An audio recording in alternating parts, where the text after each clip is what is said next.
بسم الله والصلاة والسلام على رسول الله وعلى آله وصحبه ومن والاه. اللهم لا سهل إلا ما جعلته سهلا وأنت تجعل الحزن إذا شئت سهلا. اللهم اجعلنا من السعداء المقبولين ولا تجعلنا من الأشقياء المردودين. اللهم صل وسلم وبارك على سيدنا محمد وعلى آله وصحبه أجمعين والحمد لله رب العالمين. اللهم ارزقنا الإخلاص في القول والعمل. اللهم ارزقنا الإخلاص في القول والعمل. اللهم ارزقنا الإخلاص في القول والعمل. InsyaAllah kita sambung balik pengajian kitab Minhajul Talibin karangan Imam Nawawi. Anjurang Dung Bulu Gading. Muslimin muslimat yang dirahmati oleh Allah Subhanahu wa taala. Kata pengarang kita sampai kepada ataupun masih lagi kita dalam perbincangan berkenaan dengan syarat sah sembahyang. Katanya wa taharatun najasi fi thawbi wal badani wal makan. Antara syarat sah sembahyang adalah taharah, suci daripada najis pada pakaian, badan dan tempat. Jadi antara syarat sah sembahyang mesti kena suci daripada najis. Mesti kena suci daripada najis. Yang dimaksud najis di sini adalah, yang dimaksud dengan najis adalah suatu benda yang dianggap kotor yang menghalang daripada sahnya sembahyang. Kalau tidak ada perkara yang mengharuskan. Cuma dalam keadaan tertentu dimaafkan waktu masalah lain. Jadi kena suci daripada najis. Jadi maksud najis di sini adalah najis yang tidak dimaafkan. Manakala najis yang dimaafkan, waktu tidak menjadi syarat suci daripada najis tersebut untuk mensahkan sembahyang kita. Jadi suci daripada najis, yakni najis yang tidak dimaafkan, fi thawbi pada pakaian. Maksud pakaian di sini adalah pakaian yang dipakai ketika sembahyang. Wal badani dan badan, maksud badan, tubuh badan kita kena suci daripada najis. Wal makan, dan maksud makan di sini adalah tempat sembahyang. Makan yakni makan di salah, tempat sembahyang. Tempat sembahyang yang dimaksud dengan tempat sembahyang adalah setiap kawasan yang bersentuh dengan anggota kita ketika kita sembahyang. Okay, nampak kan? Itu kita kena faham tempat. Jadi kalau kita sembahyang, depan kita ada tai lembu, tak comel. Cuma kita bukan nak cerita comel ke tak. Kita nak cerita sah ke tak. Depan kita ada tai lembu. Masa kita sujud tu tai lembu duduk bawah dada kita. Tapi tak kena. Pun tubuh kita tangan tak kena. Tapi duduk bawah dada kita gitu lah. Okey. Adakah tak sah sembahyang kita kerana tempat sembahyang kita tidak suci daripada najis yang tidak dimaafkan? Jawapannya adalah tak. Sebenarnya masih lagi sah sembahyang kita. Kerana tempat sembahyang kita sebenarnya suci. Manakala tai lembu yang duduk bawah dada kita tu, dia bukanlah duduk berada pada tempat sembahyang kita. Walaupun kita, kalau kita cakap tempat sembahyang tu, kita cakap tu tempat sembahyang tu, duduk jijik apa budak-budak duduk tempat sembahyang tu, kita marah budak-budak. Budak-budak, oh tunggu sama kau. Duduk jijik benda duduk tempat sembahyang. Kita kata, duduk jijik benda tempat sembahyang lah. Orang tua-tua dulu kan. Dah jijik-jijik tempat sembahyang. Nampak dah ni guli je tempat sembahyang. Sungguh orang tua tu dia ada awal orang tua setengah-setengah orang tua tengok. Tengok tak weh? Mak agak tak? Dia pamayang. Marah. Tapi mak agak hamil anak kesayangan. Baik. Jadi kita kata tempat sembahyang belaka, tetapi sebenarnya dalam kitab fiqh yang dimaksud dengan tempat sembahyang adalah mana-mana kawasan hak yang kena tubuh kita. Itu yang dinamakan tempat sembahyang. Manakala hak yang tak kena tubuh kita, itu tidak disyaratkan suci. Dia faham? Seterusnya kata dia, muslimin muslimat yang dirahmati oleh Allah Subhanahu wa taala. Ketika suci pakaian, badan dan tubuh badan kita daripada najis yang tidak dimaafkan, ia menjadi syarat kepada sah sembahyang. Tiba-tiba kita ni pakaian kita ataupun tempat sembahyang kita, pakaian kita ataupun tempat sembahyang kita Yang mana ada hak yang mutanajis dan ada hak yang suci. Pakaian kita ada mutanajis dan ada hak yang suci. Dalam rumah kita, kawasan sempit tu ada tempat mutanajis dan ada tempat suci. Okay, boleh faham? Cuma kita tak tahu, tak jelas, tak ingat dah hak mana suci, hak mana najis, tak tahu ni. Kita ada dua helai jubah. Hak jubah tu ketik-ketik dah kecilnya akak, punya kecil. Tengok habis berjeruk jubah. Yang bahang atas jubah sungguh. Paksa. Baik. Ataupun letih sangat balik lepas bayar isyak, letih sangat tidur. Tidur, last sekali dia mimpi pergi ke tandah. Ni mimpi bahaya ni. Mimpi pergi tandah. Ni memang mimpi menjerak. Oh, bahaya mimpi gini. Mimpi pergi tandah. Ketuk-ketuk pintu, Zul ada dalam tandah. Oh, nampak Zul tu baik. Zul tu baik, kita masuk dalam tandah. Selok kain, zoom kecil. Oh, rasa lega. Tapi rasa basah berjeruk pula. Benda baju. Kira orang pengalaman sekali.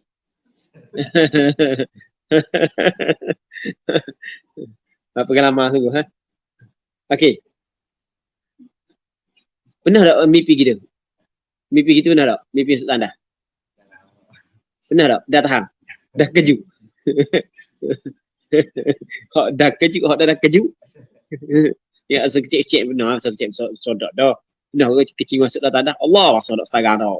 Asa kecil-kecil dulu. Okey. Jadi main tengah malang Cap baju. Cap baju. Basuh-basuh benda. Kain-kain yang perlu basuh. Jumpa saku. Lepas tu tak apa lah. Lok gitu boleh dalam 2-3 minggu. Tak teringat dah hak mana jubah mutanajis. Hak mana jubah suci. Sudahlah. Tak tahu mana se. Hak mana se ni Jap kata. Hak mana se. Tengok sama je warna tak ada dah. Bekas tak ada dah. Okey. Tu maksud dia walawish tabaha tahirun aw najis. Tahirun wa najisun. Sekiranya kesamaran, tidak jelas. Tahirun suatu yang suci, wa najisun dan suatu yang najis. Najis ay wa mutanajisun. Najis di sini mana mutanajis. Kesamaran suatu yang suci dan suatu yang mutanajis. Yang mana dua perkara ni sama ada pakaian ke ataupun tempat. Sebab kita kan 3 tadi kan. Pakaian, tempat dan badan. Badan tak kira badan. Sebab apa tubuh badan kita tak kira? Sebab tubuh badan kita satu. Faham? Tubuh badan kita benda satu. Di masalah kita nak berijtihad ni mesti kena benda tu 2. Dia tidak boleh berijtihad kalau tu benda tu satu. Faham tak berijtihad ni? Tidak boleh kita berijtihad kalau benda tu satu. Mesti kena syarat ijtihad mesti benda tu lebih daripada satu. Tubuh kita satu, tidak boleh berijtihad. Tangan kena najis tadi tangan kanan ke tangan kiri? Kalau kita tadi duk rasa ketuk. Lepas tu lepas rasa ketuk tadi tu, dia bukan kita seorang tu. Dia ketuk. Lepas tu, dia rasa gatal. Dia pun pergi garu, Allah. Tubik benda. Maksudnya kecil. Tuan kata kecil bagi contoh. Faham? Ni contoh je. Ming. Lepas tu dia pun ambil tisu je pula. Malah sebab dah habis lagi main WhatsApp. Main WhatsApp dia lak dulu. Lak. Okey, duduk lama dia mikir, aku pegang tangan kanan ke tangan kiri? Bau sama je. Bau dah. Bau duyam lah ke dulu. Sudahlah tangan kanan ke tangan kiri ya pegang. Boleh tak berijtihad? Berijtihad, berat tangan kanan. Jadi basuh tangan kanan. Tak boleh. Sebab apa tak boleh berijtihad? Sebab syarat berijtihad mesti kena benda 2 perkara. Sekarang ni dia ni benda 1. Memanglah 2, tangan 2. Tapi dia adalah daripada benda 1 batang tubuh, bukan daripada benda yang berasingan. Dia 1 batang tubuh, 1 kain, 1 tempat. Tak boleh kita berijtihad. Kalau 2 tak apa. Sebab itulah kata sekiranya kesamarang oleh benda yang suci dan benda yang mutanajis, maka cara dia benda ijtihada, dia berijtihad. Berijtihad ni adalah dia bersungguh untuk mencari penguat manakah hak yang suci dan manakah hak yang mutanajis di antara dua. 80 rasa hak ni suci. Hak ni 80% hak ni mutanajis. Sebagai contoh kan. Maka hak yang 80% dia rasa suci saat itu, dipanggil suci dengan ijtihad. Maka boleh guna. Yelah tak? Sama juga tepat. Dalam rumah kita, dalam bilik kita. Mana? Pak kecil tadi. Sebab lepas kecil tu, lepas kecil tu basuh-basuh, gonyoh-gonyoh gitu je. Kali kanan, kali kiri. Kau tak tepi lah. Tak tahu di mana. Sebab nak semayang nak semayang tak ada jaduh. Ada jaduh, apa atas tu je. Di mana? Boleh tak nak berijtihad? Boleh tak? Tak boleh. Sebab dia satu tempat mana boleh. Faham? Melainkan kalau tempat tu luah. Lain. Kalau buah pondok, dia luah tak luah ni kurang dia kalau orang hak yang duduk situ tu kita hitung dah ramai. Luah tu. Kalau masih lagi boleh hitung, sikit. Apa kuasaan kita ni kecil lagi ya. Boleh hitung orang duduk atas ni kan. Kena hitung dah. Boleh lagi hitung kan. Boleh kira lagi. Baik. Katanya walau najasah ba'du thawbin aw badanin wa juhil wajaba ghaslu kulli. Sekira najis oleh sebahagian daripada satu kain. Thawb satu kain, ba'du makna sebahagian. Okey, najis oleh sebahagian daripada satu kain. Ni baju kita ni. Baju kita. Najis lengan. Okey. Aw badanin ataupun najis oleh sebahagian daripada badan, tangan, kaki sebagai contoh. Wajuhil, dan tidak diketahui. Tidak diketahui sebahagian hak yang najis ni tu. Tidak diketahui dia akan sebahagian hak yang najis ni. Mana se hak mana se lengan kanan ke lengan kiri. Najis atas ke bawah kalau baju. Faham tak? Faham tak? Katanya wajabah ghaslu kulli. Wajib basuh kesemua. Dan masalah ni tidak boleh berijtihad. Wajib basuh kesemuanya. Kita dah hurah dah kita ni. Kita hurah dah saat ni. Okey, apa tak boleh nak ijtihad? Kerana satu penting. Ijtihad mesti daripada dua perkara.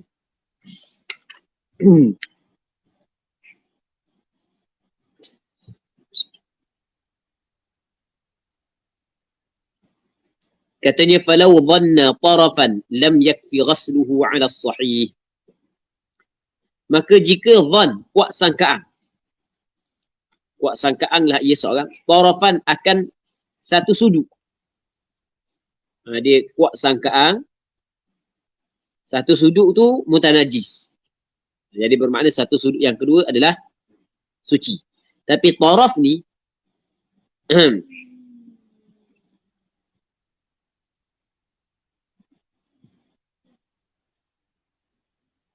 taraf ni adalah daripada satu benda.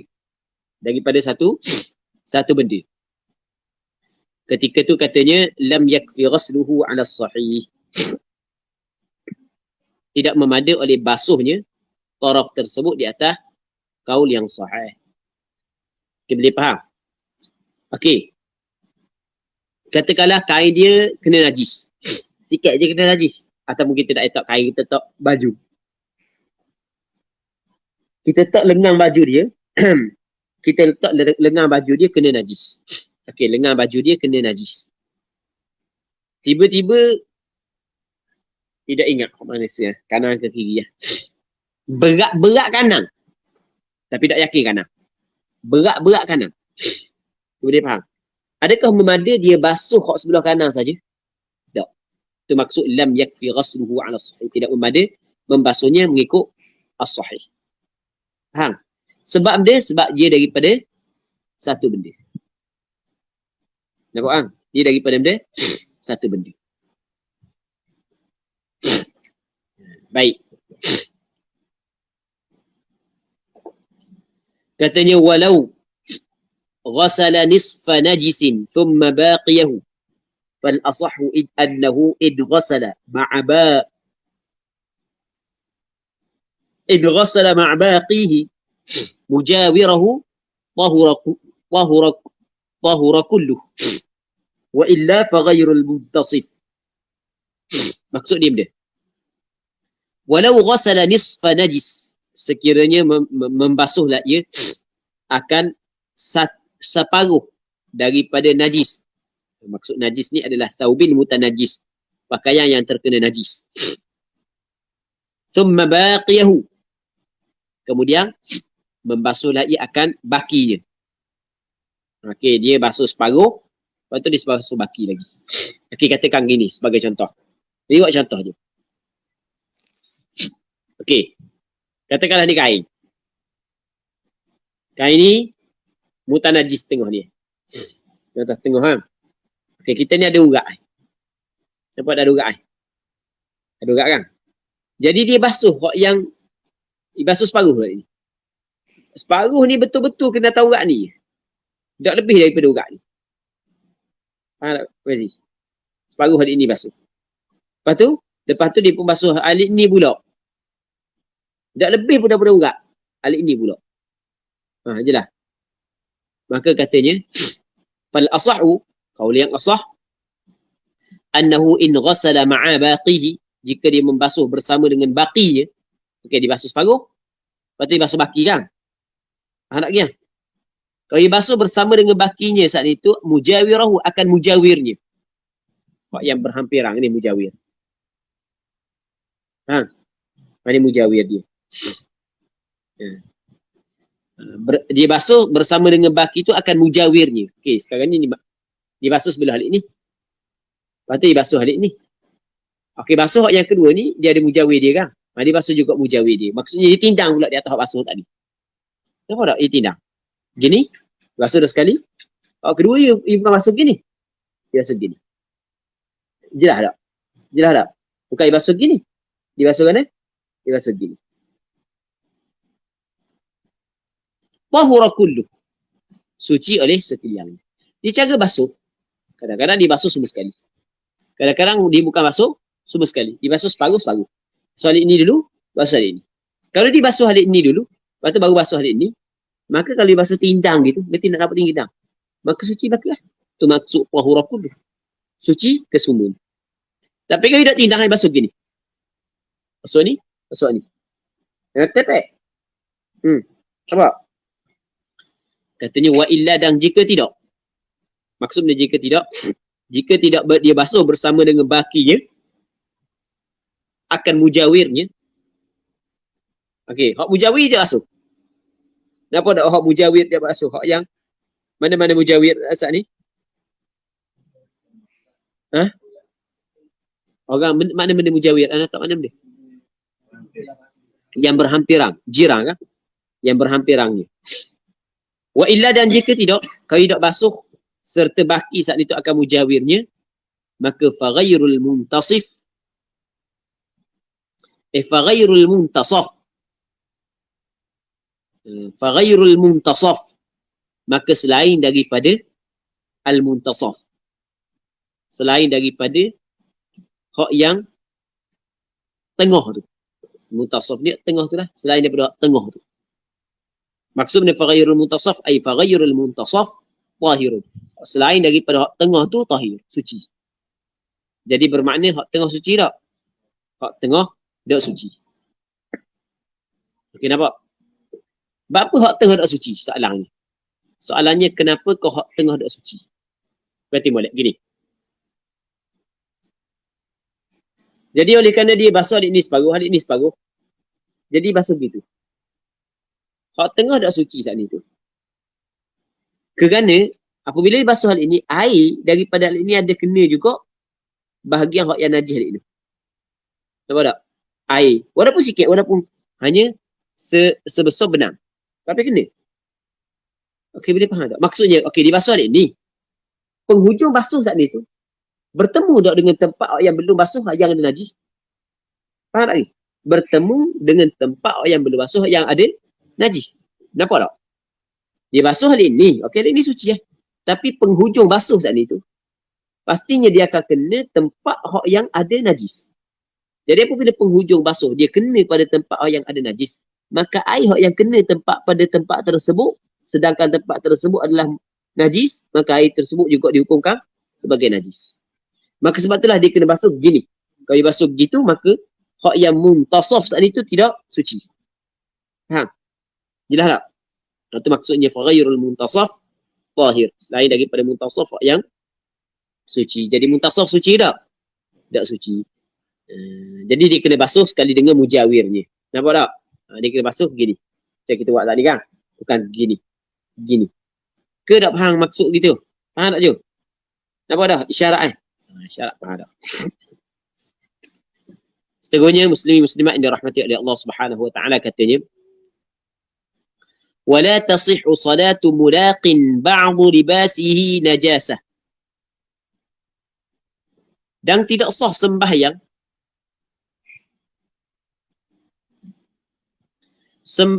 mulaqin, seorang yang bertemu, yang berjumpa, ba'du libasihi najasatan, sebahagian daripada pakaiannya berjumpa najasatan najis. Tidak sah sembahyang orang yang bertemu sebahagian daripada pakaiannya akan najis. Kain dia labuh. Hujung kain itu duduk atas tak cicak. Itu mulaqin ba'du libasihi najasatan. Dia ba'du tu dipanggil fa'il bagi mulaqin. Tidak sah sembahyang orang yang berjumpa, yang bertemu oleh sebahagian daripada pakaiannya akan najis. Najasatan maf'ulun bih bagi mulaqin. Tidak sah sembahyang orang yang bertemu sebahagian daripada pakaiannya akan najis. Ekor serban dia panjang. Hujung tu kena atas tak cicak. Atas bangkai sebagai contoh bertemu. Sembahyang dia sah tak? Tak. Tak sah. Wa illam yataharrak biharakatih. Dan sekiranya tidak bergeraklah ia dengan geraknya sekali. Tak gerak dengan gerak dia kait sembahyang orang puan panjang tu. Tapi hujung tu kena najis. Tak gerak pun dengan gerak dia sebab panjang sangat kan. Kali pun begitu. Baik. Itu wakada illam. Mana? Wa illam yataharrak biharakatih. Katanya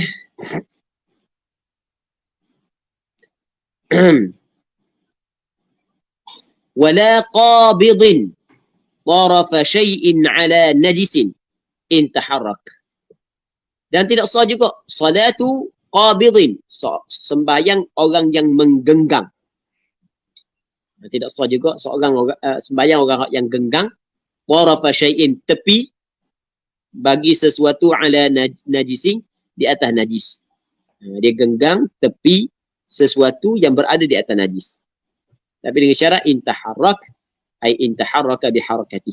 Jika bergerak ia dengan geraknya.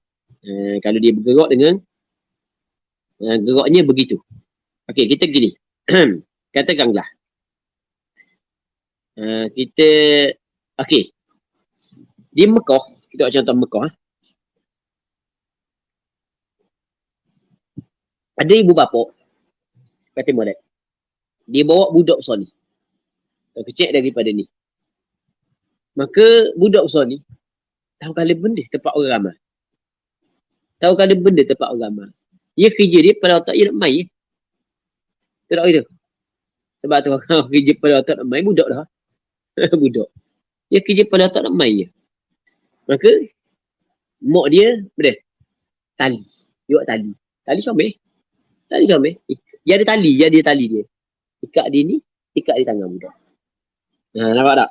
Ikat dia ni, ikat di tangan budak.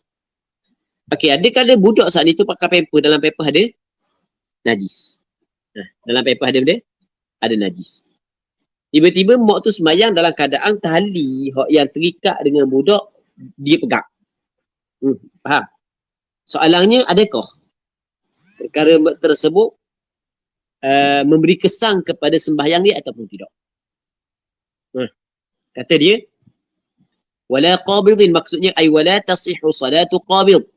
Tidak sah sembahyang orang yang menggenggam tarafa syai', akan tepi bagi sesuatu, ala najisin. Sesuatu yang berada di atas najis. Tapi dengan syarat intaharraka, jika bergeraklah ia dengan geraknya. Kalau tidak bergerak, tak apa. Okay, boleh faham? Kalau dia bergerak dengan geraknya, maka tak boleh. Kalau tak bergerak dengan geraknya, maka tak ada masalah. Baik. Wa kadza illam yataharrak fil asah. Oh gitu. Jika bergerak, kalau tidak bergerak, sama juga jika tidak bergerak pada kaul asah. Cuma masalah kalau tidak bergerak, maka ketika itu dimaafkan. Okey, kita contoh gini mudah. Nak faham mudah. Kita ni orang semayang, dia pakai ni. Pakai ni. Ni kita nak mengikut kaedah mazhab Imam Syafi'i, pakai ni. Kita pakai ni. Okey. Nampak kan? Tiba-tiba ada di atas wayar ni tak cicok. Ada 3 uti tak cicok. Dia duduk direct, duduk beratur, tak cicok. Ada tak cicok. Okey. Jadi kalau kawasan tu, kalau kita gerak, dia gerak. Kawasan ada tak cicok. Kalau kita gerak, dia gerak, maka tidak sah sembahyang. Nampak? Tapi kalau kita gerak, dia tak gerak. Sebab ujung tu, panjang. Maka ada khilaf. Pandangan al-asah sama juga. Pandangan al-asah. Faham? Walaupun tak gerak. Muqabil asah, tak batal kalau tak gerak. Jelas tak? Wa kadza illam yataharrak bil asah. Tidak bergerak mengikut kaul asah. Tapi kalau kita tengok wayar saat ni tu, mungkin dia akan pergi di employer dia kan. Atau player banyak tak cicok. Atau daripada employer ada wayar pun naik. Atas bumi ada tak cicok. Patut dalam bumi. Ya, kadang-kadang orang waswah dia kira gitu. Kita nak cerita ni ada orang waswah, dia kira gitu. Sebenarnya tak kira gitu. Ya, dalam kitab dia sebut lagu mana? Dalam kitab fiqh. Kalau sekiranya tali, ikat di satu kapal. Kapal tu kapal besar. Dan atas kapal tersebut bermacam-macam najis. Tiba-tiba kita sembahyang, kita pegang tali tu. Adakah ia memberi kesan kepada sembahyang kita? Kata ulama tidak. Ia tidak memberi kesan kepada sembahyang kita. Sebab apa? Sebab kapal besar. Tapi kalau kapal kecil tak boleh. Dia memberi kesan kepada sembahyang. Jelas tak? Orang ikat tali di kapal. Masa sembahyang, dia pegang dalam kapal tu macam-macam najis ada. Adakah ia memberi kesan kepada sembahyang seorang? Ketika mana dia pegang satu tali yang berhubung dengan najis yang tidak dimaafkan? Faham? Maka kena tengok. Muslimin muslimat yang dirahmati oleh Allah Subhanahu wa taala. Yang pertama, tempat yang ada najis tu gerak tak dengan gerak dia. Kalau gerak dengan gerak dia, hak tu sepakat kata tidak sah. Okey. Tapi kalau tidak gerak dengan gerak dia, pandangan al-asah kata tidak sah. Okey, dia ada syarat lagi ya. Syarat yang keduanya adalah benda tu benda kecil. Kalau kita agak mudah mari. Faham? Tapi kalau benda tu besar, maka tak ada masalah.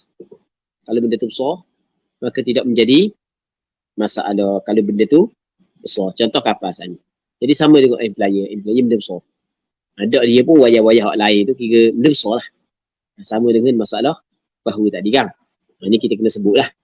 Muslimin-muslimat yang dirahmati oleh Allah Subhanahu wa taala. Kadang-kadang orang belajar kitab fiqh ni tak faham boleh. Habis dia menyalahkan Tok Imam yang pakai dia ni. Oh dah boleh pakai tu, dah boleh pakai. Dia habis menyalahi Tok Imam pakai benda ni.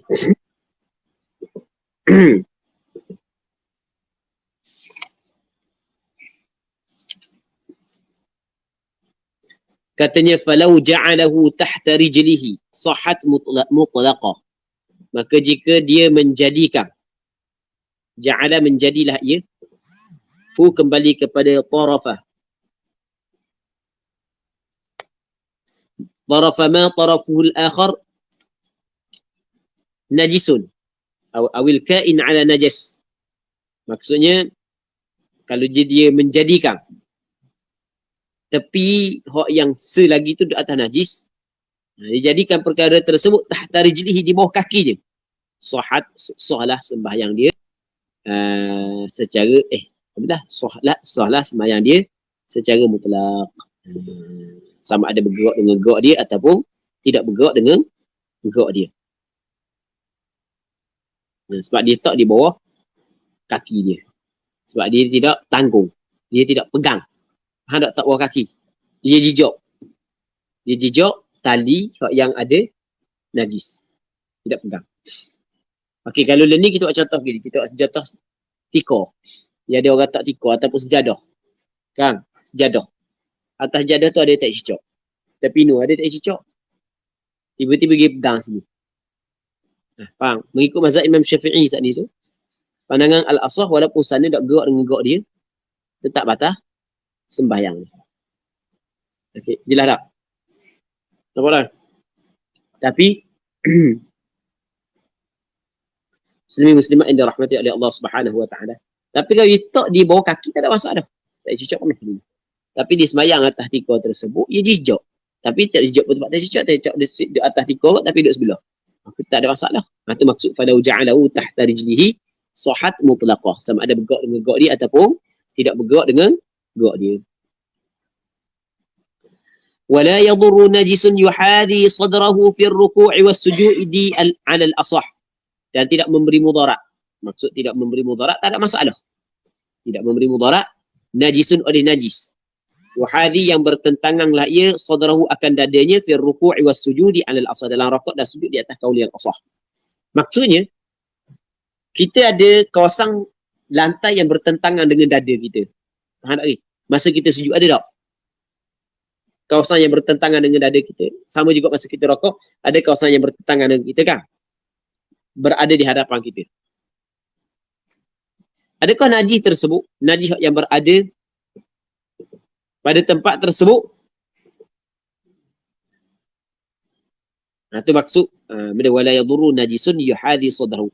Adakah najis yang berada pada bawah dada dia tapi tak kena tubuh badan dia, memberi mudarat akan sembahyang dia ataupun tidak? Itu soalan dia. Katanya wala yadurru, dan tidak memberi mudarat oleh najisun. Najis yuhadhi sadrahu yang membetuli akan dadanya fi ruku'i was sujudi ala sahih. Jelas tak? Jelas? Seterusnya katanya walau wasala 'azmahu bi najisin li faqdi at-tahiri fama'dzur wa illa wajaba naz'uhu illam yakhaf dararan zahira.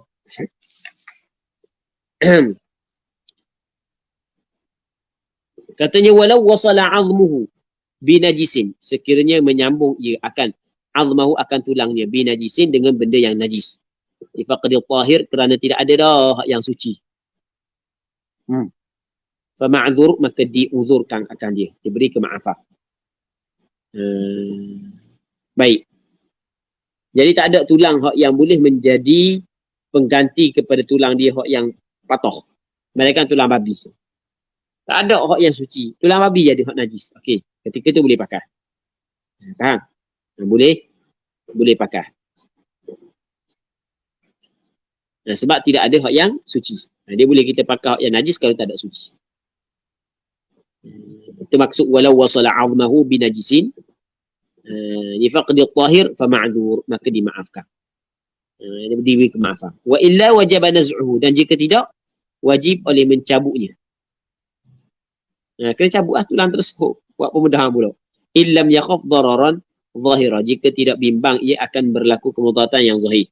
Iaitu kemudaratan, jadi maksud kemudaratan yang zahir adalah perkara yang mengharuskan tayamum. Perkara yang mengharuskan tayamum. Tidak, wajib kena buang. Kena buang. Mereka kalau dia takut ada kemudaratan yang nyata. Qila wa in khafah, kata qil sekalipun dia takut. Sekalipun wa in khafah, sekalipun dia takut. Saat ni dia tidak takut. Kalau takut bimbang mudarat yang boleh mengharuskan tayamum, maka tak wajiblah dia cabut. Itu maksudnya wajib dia cabut. Qila wa in khafa fa imma ta lam yunza' ala sahih, maka jika dia mati tidak dicabutkan perkara yang najis yang sambung dengan tulang dia mengikut kaul yang sahih. Dah mati tak perlulah cabut, biarlah gitulah. Itu maksud dia. Okay, muslimat yang dirahmati oleh Allah Subhanahu Wa Taala. Jadi untuk malam ni kita berhenti sini dulu. Jadi insya-Allah mana-mana ada soalan tu insya-Allah kita akan jawab pada minggu akan datang. Jadi malam ni kita berhenti sini dulu dan semoga Allah Subhanahu Wa Taala memberkati majlis ilmu yang kita adakan pada malam yang mulia ini. Wallahu Subhanahu Wa Taala a'la wa a'lam. Sallallahu ala sayyidina Muhammad wa ala alihi wa sahbihi ajma'in. Walhamdulillahi rabbil alamin.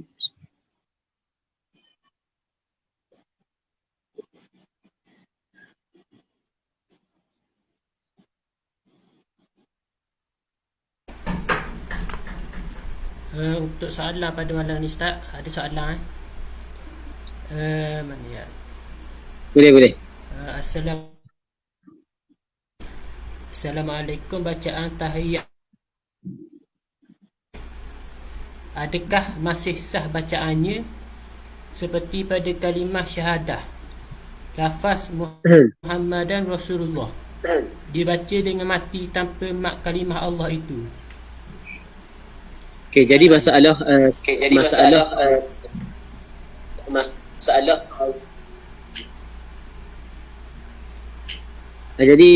dia sah ke tak? okey. Allah balak bunyi balak. Okey, ada apa kita sambung minggu depan insya-Allah. Minggu depan insya-Allah ana cuba minggu depan. Okey insya-Allah. Sampai minggu depan tak? Ya insya-Allah. Ya insya-Allah. Jadi yang terakhirnya terima kasihlah kepada Al-Fadhil Ustaz atas penyampaian pada malam ini dan kepada hadirin yang hadir pada malam ini. Semoga apa yang kita dapat malam ini menjadi manfaat pada untuk diri kita dan untuk orang lain. Jadi untuk akhirnya kita tutup majlis kita dengan tasbih kafarah dan surah As. Subhanakallahumma bihamdika asyhadu an la ilaha illa anta.